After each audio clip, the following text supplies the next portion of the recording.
Does not change in entropy,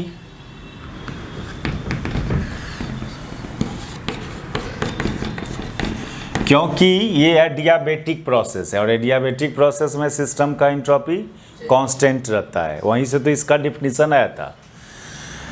अच्छा, फिर on going from C to D,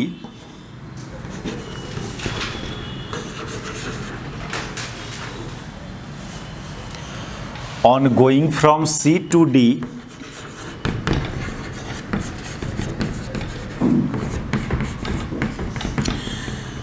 since system release amount of heat energy S2, since system release amount of energy H2, hence there is decrease in entropy of system, there is decrease in entropy of system,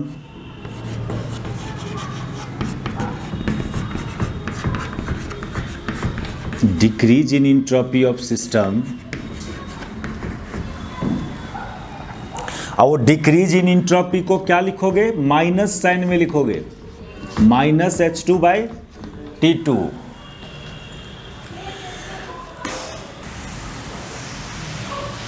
और फिर on going from D to C, D to A, फिर entropy में कोई change नहीं क्योंकि adiabatic है। And on going from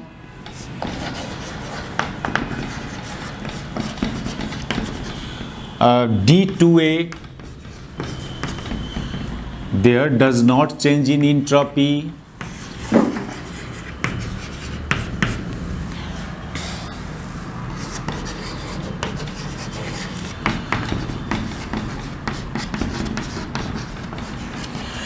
तो finally total change in entropy की बात करें तो दोनों को ऐड करेंगे अपना अपना साइन के साथ, नहीं 10 ये एक बात, आपका टॉपिक क्या है, आपका change in entropy in reversible cycle, तो कार्नोट साइकिल रिवर्सिबल ही होता है, तो ये बेस्ट एग्जांपल है इस टॉपिक के लिए। तो नेट चेंज इन इंट्रोपी जो हो जाएगा 10, नेट चेंज इन इंट्रोपी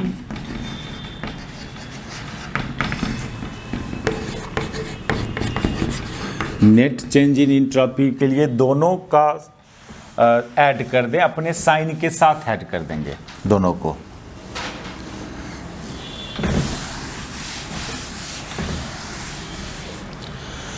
दोनों को अपने साइन के साथ ऐड करना।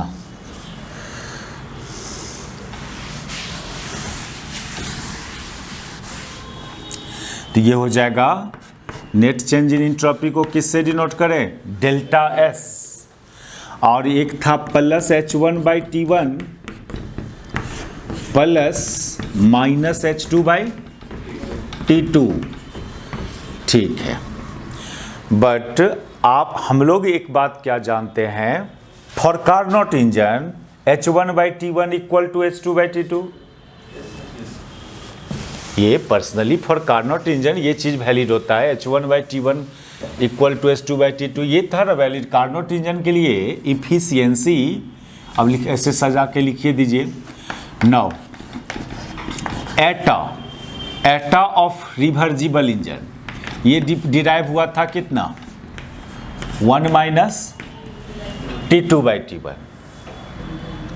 इसको रहने दो कि इक्वेशन नंबर मान के इसको देखते हैं।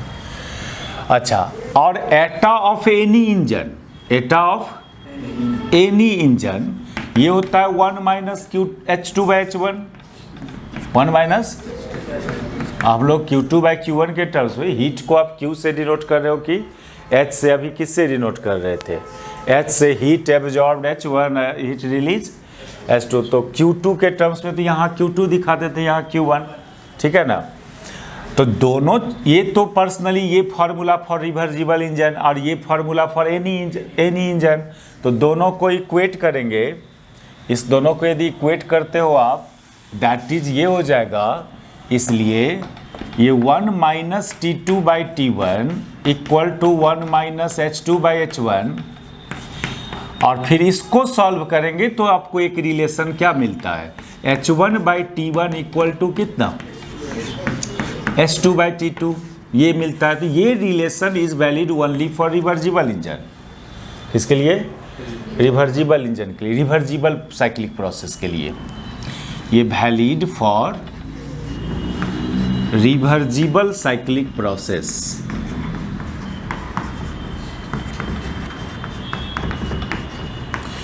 तो ये चीज अब यूज कर दें हम लोग यहां पर। देखिए इस बात को, अभी नेट चेंज इन एंट्रोपी जो यहां ला के रखे हुए थे इसमें डाल दो, तो ये दोनों इक्वल अमाउंट में है और साइन निगेटिव है, तो टोटल क्या आ जाएगा, 0।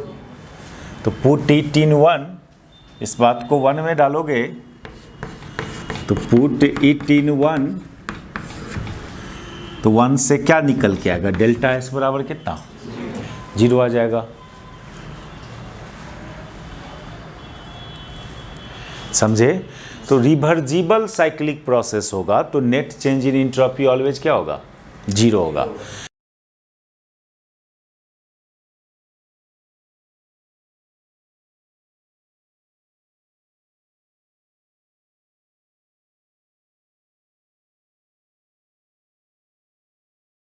लेकिन ये प्रूफ ज़्यादा जनरल नहीं है। आपका एग्जाम में मैक्सिमम बुक यही करता है, जैसे हम लोग किए ना, यही एग्जैक्टली करता है एग्जाम। यही करके भी आप भी आ जाना। बहुत सिंपल प्रूफ है इसका कि प्रूफ दैट कि रिवर्जिबल प्रोसेस साइक्लिक प्रोसेस में net change in entropy will be 0। ठीक है, लेकिन ऐसे बोले तो ये प्रूफ ज़्यादा जनरल नहीं है। क्या जनरल बात नहीं है इसके अंदर? कोई ज़रूरी है रिवर्जिबल इंजन का प्रोसेस साइक्लिक होता है? साइक्लिक प्रोसेस कोई ज़रूरी नहीं है ऐसा ही हो कि आप एक आइसोथर्मल के लॉन्ग चले, फिर एडियाबेटिक के लॉन्ग, फिर आइसोथर्म के लॉन्ग, फिर ये तो कोई ज़रूरी नहीं है। हो सकता है हम पहले एडियाबेटिक के लॉन्ग चले होंगे, फिर आइसोथर्म के लॉन्ग, फिर एडियाबेटिक के लॉन्ग। तो ज़रूरी तो नहीं कि हम लोग यहीं से स्टार्ट कर सकते हैं, यहाँ से भी स्टार्ट। दूसरी बात कि साइक्लिक प्रोसेस में ये 4 ही प्रोसेस फॉलो हो, ये भी तो ज़रूरी नहीं है। नहीं समझे बात?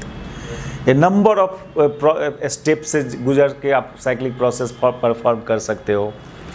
4 ही, यहाँ तो 4 ही को प्रोसेस ना हुआ, एक आइसोथर्मल, एक एडियाबेटिक, फिर आइसोथर्मल, फिर हम क्या करें, पहले एक इस आइसोथर्म के लॉन्ग चले, अब एक नया आइसोथर्म के लॉन्ग चले, नहीं यानी एक आइसोथर्म के बाद भी फिर दूसरा आइसोथर्मे के लॉन्ग चले, उसके बाद चलें कोई एक एडियाबेट पर, फिर एक आइसोथर्म के लॉन्ग आ गए, फिर 2 एडियाबेटिक के लॉन्ग, ऐसे करते करते मतलब एक जनरल रिवर्जिबल साइक्लिक प्रोसेस की बात हम करना चाह रहे हैं। नहीं, ये तो एक स्पेशल रिवर्जिबल साइकिल हुआ। तो उसमें भी तो साइक्लिक प्रोसेस रहेगा। हाँ, साइक्लिक रहेगा, रिवर्जिबल भी रहेगा, लेकिन जरूरी नहीं है कि 2 आइसोथर्मे होगा और 2 पहले हम, हो सकता है 3 आइसोथर्म के लॉन्ग चले हों, 1 एडियाबेट के लॉन्ग चले हों। नहीं समझे बात? तो ये एक जनरल रिवर्जिबल साइकिल नहीं है, ये एक स्पेशल रिवर्जिबल साइकिल है। For any arbitrary reversible cycle, ये वर्ड बोले तो क्या समझना, जब हम बोले एनी आर्बिट्ररी रिवर्जिबल साइकिल तो ज़रूरी नहीं है कि हम पहले आइसोथर्मे के लॉन्ग चले होंगे, है ना। पहले एडियाबेटिको के लॉन्ग 3-4 एडियाबेटिक के लॉन्ग चले होंगे, 3-4 आइसोथर्मल के लॉन्ग चले होंगे, तो वो रहेगा, वो केस रहेगा। तो फिर ये कैसे प्रूव होगा कि नेट चेंज इन एंट्रोपी 0, है ना। देखो ज़रूरी नहीं है ये पढ़ना आपके लिए, आप देखेंगे बुक में ये चीज़ का कि रिवर्जिबल साइक्लिक प्रोसेस में नेट चेंज इन एंट्रोपी यही मिलेगा मैक्सिमम बुक में, है ना। लेकिन जानना चाहिए वो बात आपको, कहीं फ्यूचर में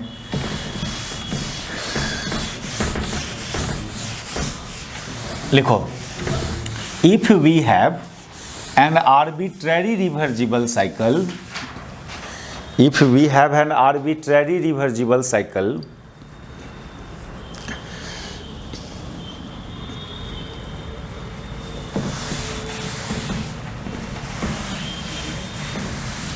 if we have an arbitrary reversible cycle सच है, जैसा देखो ये एक रिवर्जिबल साइकिल की बात करें हम लोग। लो इसमें क्या दिख रहा है, कौन एडियाबेट है, कहाँ आइसोथर्म है, कुछ दिख रहा है इसमें नहीं ना। ऐसा हो आर्बिट्रेरी है ये लेकिन रिवर्जिबल है, तो उसमें क्या मेथड बोला है क्लॉसियस कि आप कोई भी आर्बिट्रेरी रिवर्जिबल साइकिल को a number of hypothetical Carnot cycle में कन्वर्ट कर देना। A number of hypothetical Carnot cycle, अब जैसे कार्नोट साइकिल में एक आइसोथर्म होता था, फिर एक एडियाबेट होता था, फिर एक आइसोथर्म होता था, फिर एक एडिया, तो हाइपोथेटिकली इसलिए डॉटेड का बात करो यहाँ पर ना। फिर अब यहाँ से यहाँ थोड़ा बात कर रहे हैं हम, ये तो आइसोथर्म नहीं है लेकिन हम लोग इसको एक आइसोथर्म इमेजिन कर सकते हैं। आइसोथर्म मतलब एक स्ट्रेट लाइन ना, नहीं क्या, एक स्ट्रेट लाइन। फिर ये इसमें कोई और अंदर में तो कोई पाथ नहीं है लेकिन एक हाइपोथेटिकल, ये एक एडियाबेट, फिर ये एक हाइपोथेटिकल आइसोथर्म। देखो ये जो कर्व है ना, इस कर्व को स्ट्रेट माना जा सकता है जब ये पॉइंट और ये पॉइंट काफी क्लोज हो ना। तो a number of small Carnot cycle में इस आर्बिट्रेरी साइकिल को कन्वर्ट कर देना है, ये बोलना है क्लॉसियस का कि जब आपके पास एक आर्बिट्रेरी साइकिल हो तो उस arbitrary cycle can be converted into A number of Carnot cycle. और एक कार्नोट साइकिल के लिए तो net change in entropy zero देखे हो आप, और ये समेशन सारे कार्नोट साइकिल पर कर देंगे तब भी नेट चेंज इन एंट्रोपी क्या होगा, जीरो आएगा। तो इस फिगर को बनाइए ऐसे,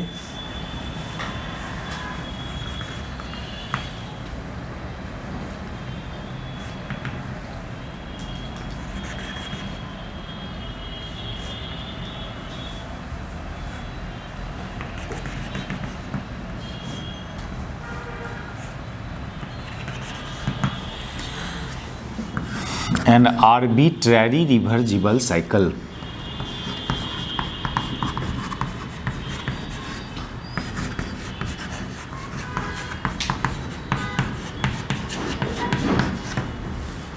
तो according to Clausius,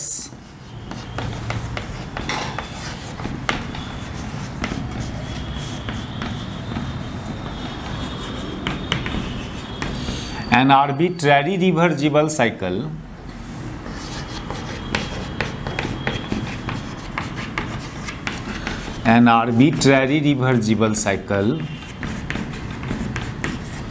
can be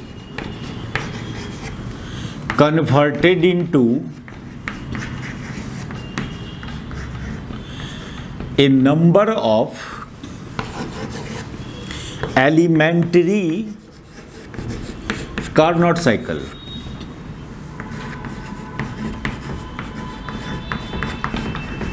A number of elementary Carnot cycle.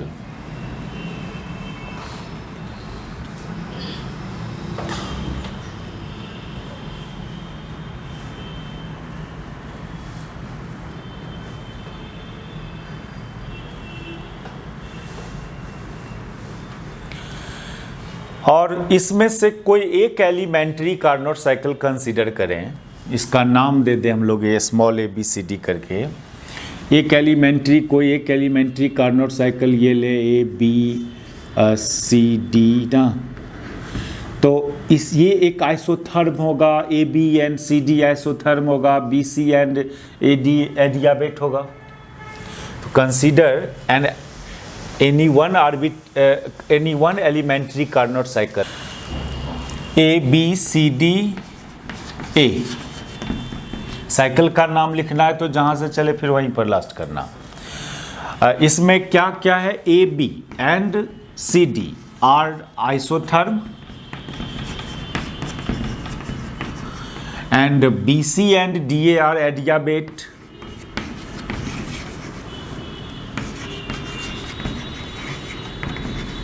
BC and DA are adiabate.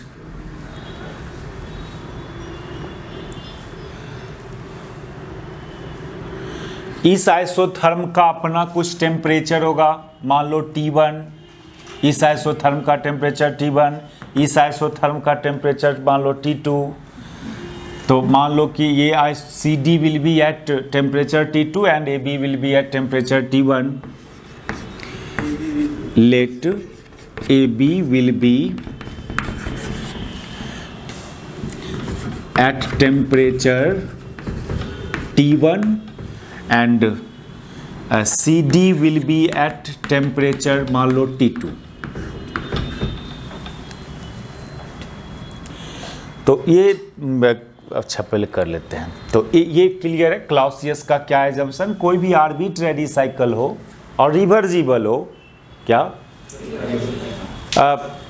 हालांकि ये आइडिया जो है ना वो इरिवर्जिबल के लिए भी होता है, इरिवर्जिबल के लिए भी। भले ही साइकिल रिवर्जिबल नहीं होगी, इरिवर्जिबल होता, उसको भी बोलता है क्लाउसियस कि आप ये नंबर ऑफ कार्नोट साइकिल में कन्वर्ट करें। तो आपको कहोगे कैसे, ऐसा तो नहीं होना चाहिए, नेट साइकिल इरिवर्जिबल है तो उसको हम कार्नोट साइकिल में क्यों, कार्नोट साइकिल तो रिवर्जिबल होता है नहीं। तो एक्चुअली बात है ना, स्मॉल साइकिल जो होता है, स्मॉल साइकिल उस इरिवर्जिबल भी होता है, उस फिर भी उसको क्या मानते हैं, reversible. Reversible process small process है ना। आप यहाँ से यहाँ गए और नेट देखेंगे तो इरिवर्जिबल नजर आया, लेकिन यहाँ से यहाँ जाएंगे तो रिवर्जिबल। जैसे नहीं होता है कि भले ही आपका मूव करने का वेलोसिटी डिफरेंट पॉइंट पर डिफरेंट है, लेकिन दो क्लोज पॉइंट के लिए लोग समझेगा उतने ही है, मान के चलेगा कि यहाँ से यहाँ तक चेंज नहीं हुआ वेलोसिटी, है ना। तो इसलिए कोई आर्बिट्ररी इरिवर्जिबल साइकिल को भी आप ए नंबर ऑफ कार्नोट साइकिल में कन्वर्ट कर सकते हैं, ठीक है। अच्छा, उसके बाद कोई एक आर्बिट्ररी साइकिल कंसीडर किया, इसका जो दो आइसोथर्म था टेम्परेचर T1 T2, मान लो यहाँ पर आपका सिस्टम एनर्जी एब्जॉर्ब किया DH1 और यहाँ पर सिस्टम एनर्जी को रिलीज किया DH2। चूँकि स्मॉल साइकिल है इसलिए D के टर्म्स में बात करेंगे। तो इस साइकिल में नेट चेंज इन एंट्रोपी कितना, DH1 by T1 minus DH2 by T2, जो तो वो तो जीरो होना चाहिए। ये तो अभी भी प्रूव किया ना हम लोग। ये कार्नोट साइकिल के लिए ये क्वांटिटी क्या होता है, ये क्वांटिटी जीरो होता है एक सिंगल कार्नोट साइकिल के लिए। तो पहले लिख लें इसको, let energy absorbed at temperature T1, energy absorbed at temperature T1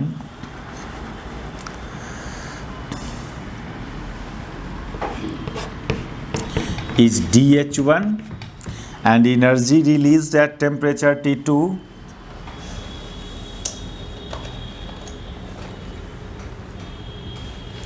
energy released at temperature T2 is DS2।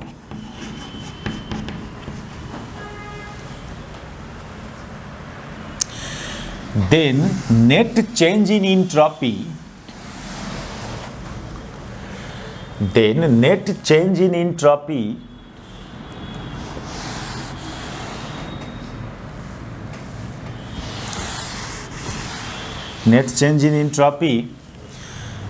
in this small arbitrary Carnot cycle,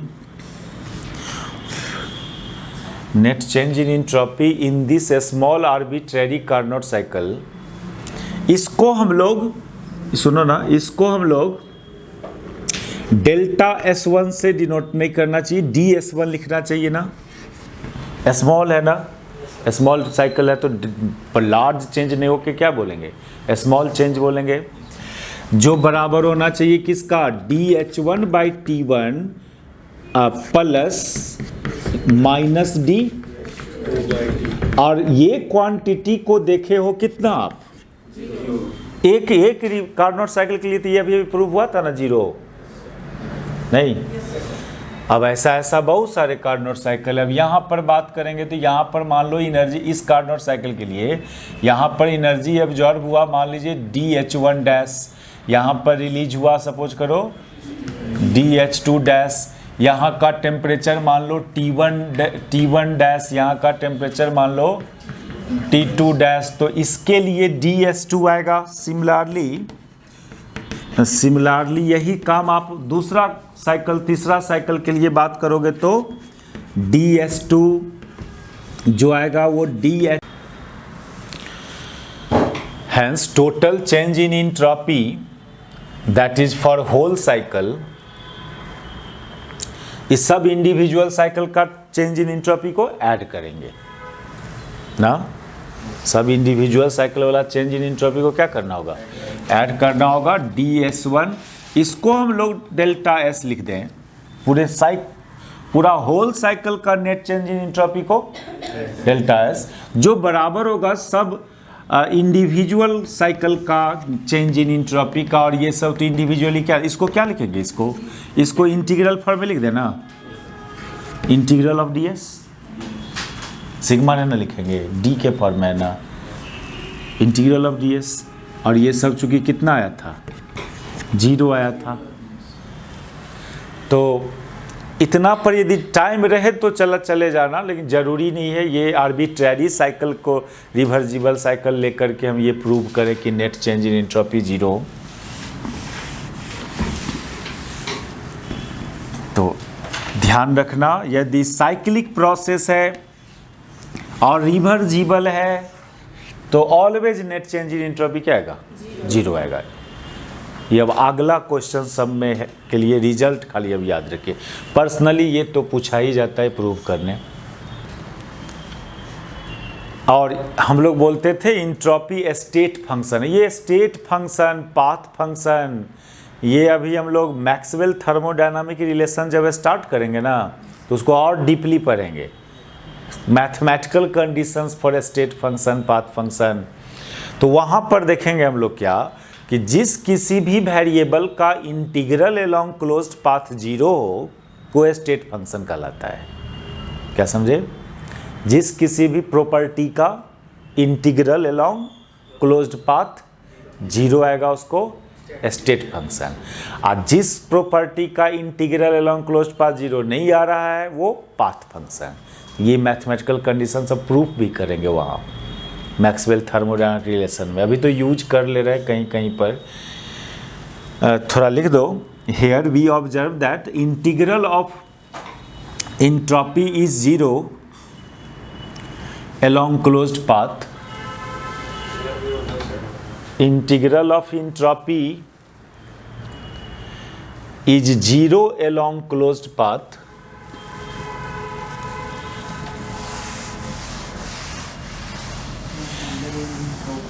is 0 along closed path,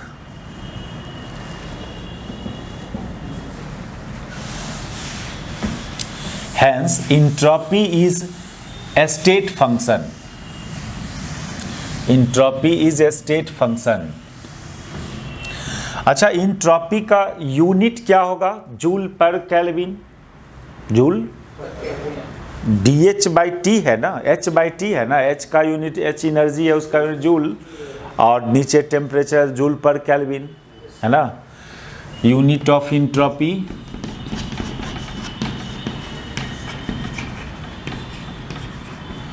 ये joule पर kelvin.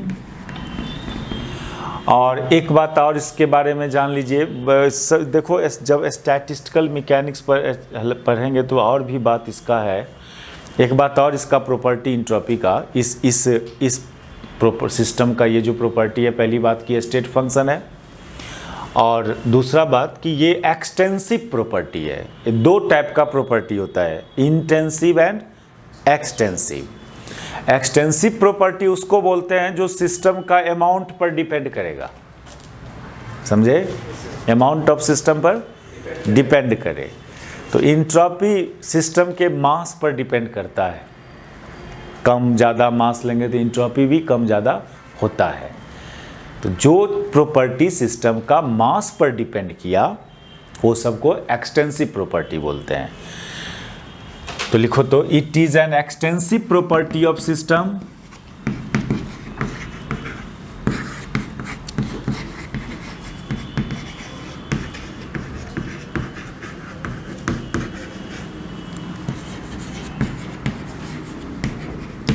that is it depends on mass of system, it depends on mass of system।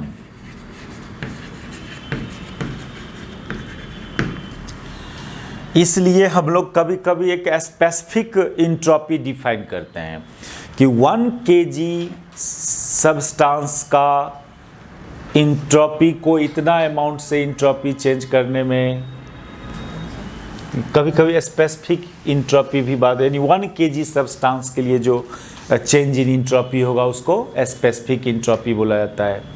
Change in entropy of A system of 1 kg is called specific entropy. अच्छा, अब दूसरा case करने चले। लिखिए, change in entropy during irreversible cycle. इस बात को भी प्रूव करने का कुछ डिफरेंट मेथड सब रहता है बुक में, लेकिन आप ये देखें, एक ठो हम एक ऐसा सिस्टम इमेजिन करें जहां पर इरिवर्सिबल प्रोसेस फॉलो हो रहा हो। तो नेचर में इरिवर्सिबल प्रोसेस का बेस्ट एग्जांपल है क्या क्या? Radiation of heat, conduction of heat energy. तो हम लोग को सबसे पहली बात की एक प्रोसेस कंसीडर करना है जो इरिवर्सिबल हो, है ना, और उसमें चेंज इन इंट्रोपी क्या हो रहा है। तो कंसीडर एन इरिवर्सिबल प्रोसेस, लिखिए, कंसीडर एन इरिवर्सिबल प्रोसेस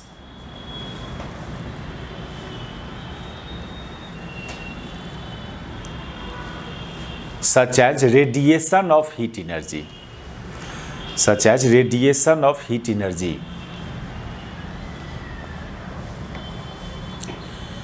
और भी प्रोसेस, कंडक्शन ऑफ हीट भी एक इरिवर्सिबल प्रोसेस है। And take an isolated system, and take an isolated system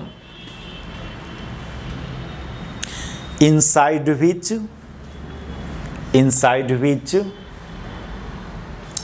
we have two body, inside which we have two body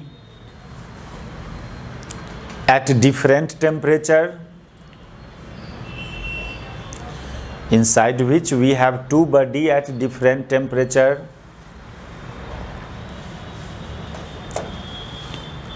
comma दो, one which is at high temperature, one which is at high temperature will radiate heat energy, will be at high temperature, will radiate heat energy,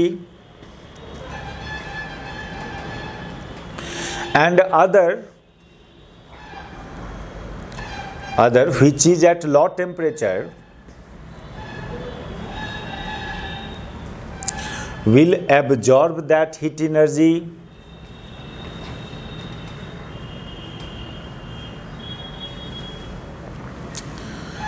देखो, एक isolated system की बात कर रहे हैं हम लोग। तो ऐसे तो रियल में जो आइसोलेटेड सिस्टम कोई है ही नहीं नेचर में।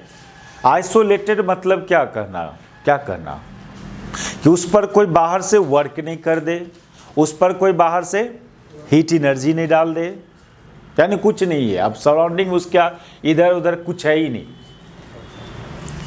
समझे आइसोलेटेड मतलब उसका सराउंडिंग से कोई एक्सचेंज नहीं हो रहा है, न हीट एनर्जी का न वर्क का।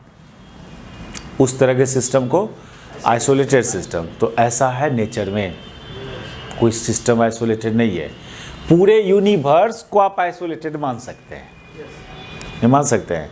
जब पूरा यूनिवर्स बोल दिए तो सब कुछ आ गया ना इसके अंदर, तब कुछ बचा ही नहीं, जो उसके बाहर अब कुछ बचा ही नहीं। तो यूनिवर्स को लोग आइसोलेटेड सिस्टम बोल सकता है।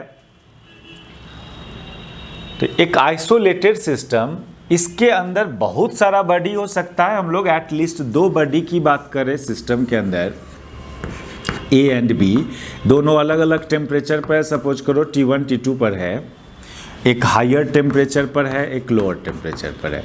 तो ये सिस्टम हीट एनर्जी रिलीज करेगा और ये उस हीट एनर्जी को एब्जॉर्ब करेगा, और ये सब तब तक होगा जब तक कि दोनों का टेम्परेचर सेम नहीं हो जाए। वो लॉन्ग टाइम के बाद, उस टाइम को नहीं कंसीडर करना है अभी हमको। लेकिन जिस समय टेम्परेचर डिफरेंट है तो इसके द्वारा रिलीज होगा एनर्जी, इसके द्वारा एब्जॉर्प्शन होगा, इसलिए इसका इंट्रोपी इंक्रीज करेगा क्योंकि हीट एनर्जी एब्जॉर्ब कर रहा है, और इसका इंट्रोपी डिक्रीज करेगा। और बाहर से क्यों आइसोलेटेड रखे कि कोई अदर तरह से इसको एनर्जी मिले, नहीं मिले, है ना। बस ये ही जो रिलीज किया वही एनर्जी ये एब्जॉर्ब करेगा, और अदर मीन्स से इसको कहीं से एनर्जी नहीं मिलना चाहिए, इसलिए आइसोलेट कर दिया हम लोग सराउंडिंग से। तो ये रिलीज किया, सपोज करो ये H1 अमाउंट का एनर्जी को रिलीज किया एट टेम्परेचर T1, है ना, H1 अमाउंट का। तो अब तो कोई और है ही नहीं उस एनर्जी को एब्जॉर्ब करने वाला, उधर जा नहीं सकता है, तो ये क्या करेगा, ये उस H1 को क्या करेगा, तो यहाँ H2 नहीं दिखाओगे, नहीं, H1 ही अमाउंट का एब्जॉर्ब करेगा, H2 नहीं दिखा सकते हैं वहाँ। टेम्परेचर भले ही अलग अलग रख सकते हैं।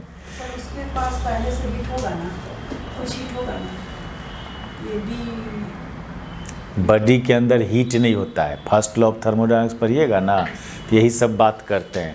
कभी ऐसा नहीं बोलते हैं कि हीट इन ए बॉडी, कभी ऐसा बोलते हैं, ऐसा नहीं बोला जाता है। Heat always exist in flow, ऐसे नहीं बोलेंगे कि हीट कितना है बॉडी में, ये गलत क्वेश्चन हुआ, मीनिंगलेस बात, समझे। पहले से हीट नहीं है, पहले से उसके अंदर इंटरनल एनर्जी है, ऐसे बोलिए। और वो इंटरनल एनर्जी कम करेगा तो एक नया टाइप का हीट जो ऑलवेज एग्जिस्ट करेगा फ्लो के रूप में। तो ये जरूरी बात कि ये H1 अमाउंट का रिलीज किया, तो ये बॉडी H1 अमाउंट का क्या करेगा, एब्जॉर्ब भी करेगा, क्योंकि और कोई नहीं है जो इसको एनर्जी दे सकता है। इसके अंदर भी कोई और बॉडी नहीं है जिससे वो ले सकता है, इसलिए इसके द्वारा जितना रिलीज हुआ उतना ही इसके द्वारा एब्जॉर्ब भी होगा, ऐसा। तो यहाँ पर एक रिवर्जिबल इरिवर्जिबल प्रोसेस हो रहा है, हीट का एब्जॉर्प्शन या हीट रिलीज, ये प्रोसेस एक इरिवर्जिबल प्रोसेस होता है। रेडिएशन के थ्रू यदि हीट एनर्जी का एब्जॉर्प्शन और रिलीज हो रहा है, तो रेडिएशन फिजिक्स में पढ़ेंगे, कोई बॉडी को गर्म कर दिए तो उसमें से हाइपोथेटिकल इलेक्ट्रोमैग्नेटिक वेव निकलता रहता है, इनविजिबल इलेक्ट्रोमैग्नेटिक वेव, उसी को रेडिएशन बोलते हैं। Radiation is nothing, it is क्या, इलेक्ट्रोमैग्नेटिक वेव। वेव किसी सरफेस पर गया, दैट इज बोलते हैं कि एनर्जी इंसिडेंट हुआ। वेव इंसिडेंट होना मीन्स, तो इसी को रेडिएशन बोलते हैं हम लोग। उस इलेक्ट्रोमैग्नेटिक वेव को रेडिएशन बोलना, जो इलेक्ट्रोमैग्नेटिक वेव के अंदर एनर्जी हो, जब किसी बॉडी पर फॉल करेगा तो उसको गर्म कर देगा, हॉट कर देगा। यहाँ पर एक बात लिखो, लेट बॉडी ए, हाँ, let body A release heat energy H1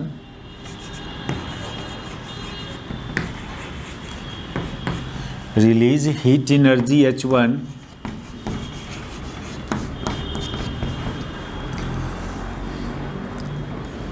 at temperature T1, then decrease in entropy of body A,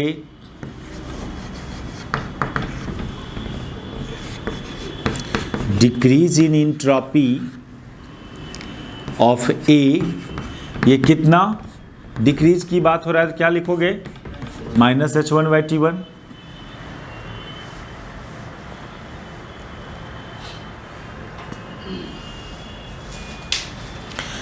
तो क्या होगा, then body B absorb same amount of energy, other कोई अमाउंट नहीं, बॉडी बी उतने ही amount का energy absorb करेगा, क्योंकि इस दोनों के अलावा और कोई बॉडी है ही नहीं।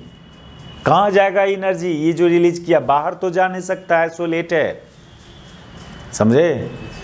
क्या एनर्जी, हीट एनर्जी क्या रुका हुआ रहेगा, रेस्ट में रहेगा? वो ऑलवेज एग्जिस्ट इन फ्लो। तो then same amount of energy will absorbed by body B, same amount of एनर्जी will absorbed by body B।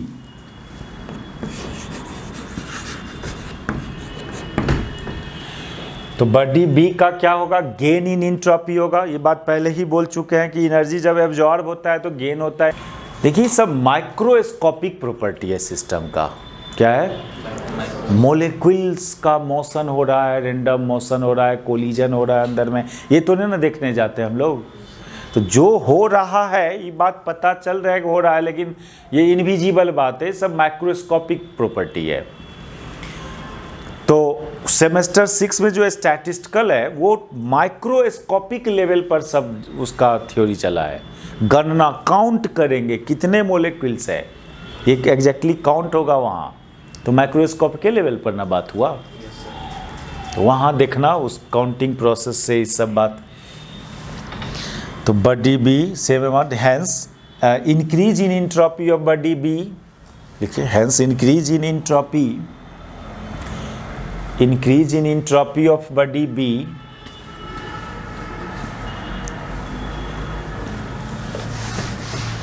B का जो वो हो जाएगा plus H2/T2, sorry plus H1/T2 plus H1/T2।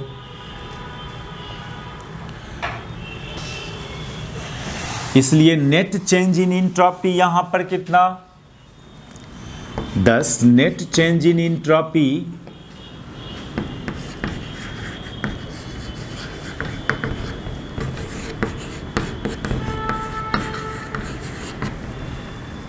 Delta S equal to H1/T2 minus H1/T1।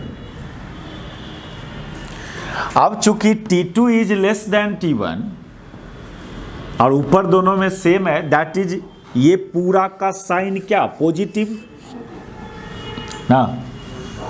तो चूंकि T2 is less than T1, इसलिए H1/T2 जो होगा वो ग्रेटर होगा किससे,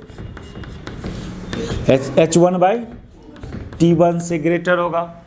नहीं, न्यूमरेटर दोनों का सेम है, तो जिसका डिनोमिनेटर कम होगा और इससे ज़्यादा, यानी क्या हुआ लास्टली, इसलिए डेल्टा S जो नेट चेंज इन इंट्रोपी है ये क्या हुआ, ग्रेटर देन 0, नहीं ग्रेटर देन 0।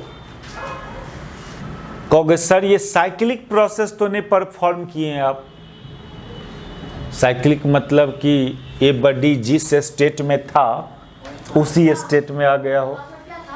कौन सी का, कुछ का ई कॉमर्स का लिंक खोले तो पासवर्ड मांगा, तो तुम्हारा पासवर्ड तुम्हारा प्रियांशु वाला कर रहा है, तो ASHU 8969।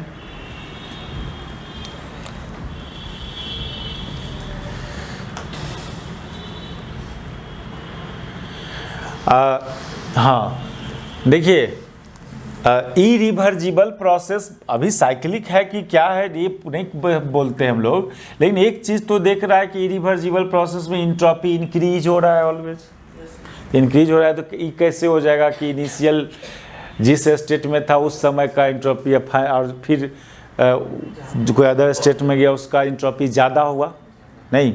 ये नेचर का टेंडेंसी है, ये पूरा यूनिवर्स का या नेचर का या हमारा आपका भी टेंडेंसी है कि कोई प्रोसेस तभी परफॉर्म होता है जब आप एक अनस्टेबल हो पहले से।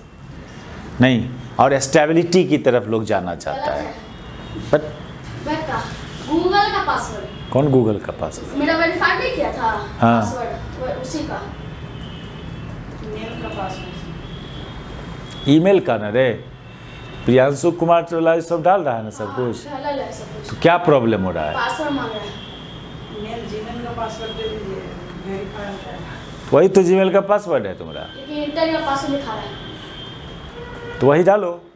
उसके बाद क्या बोल रहा है? गलत पासवर्ड है। गलत पासवर्ड है।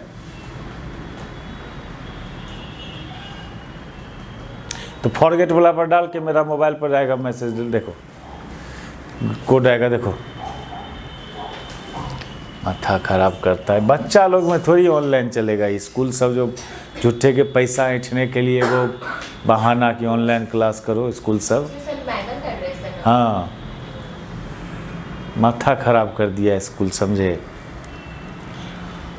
लिख लो तो इस रिजल्ट को कि 10 entropy during irreversible process, entropy during irreversible process